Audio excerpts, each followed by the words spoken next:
কিছু পাই না আমার কাছে। দুইটা খালি অস্ত্র পাইছে, দুটো অস্ত্র বলতে কি দুইটা দা পাইছে, দুইটা দায়ের জন্য আমাকে ভয় নিয়ে যাচ্ছে। আমার কাছে দুইটা দা পাইছে, এলাকার লোক শুনবে না কি পাইছেন আমার কাছে বলেন? এলাকার লোক বলুন কি পাইছে আমার কাছে, শুনবে না? সত্যটা বলুন না এলাকার লোকের কাছে। আমার কাছে ওই তো কি পাইছেন আপনারা? যাচ্ছি আমি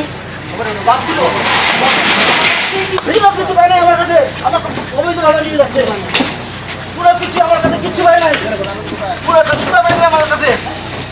ঠিক আছে, জবরদস্তি আমাকে নিয়ে যাচ্ছে, জবরদস্তি। আমার কাছে কিচ্ছু পাই নাই, কিচ্ছু পাই নাই। আমি ভুল বুঝবো না, কিচ্ছু পাই নাই আমার কাছে। কিচ্ছু পাই নাই আমার কাছে।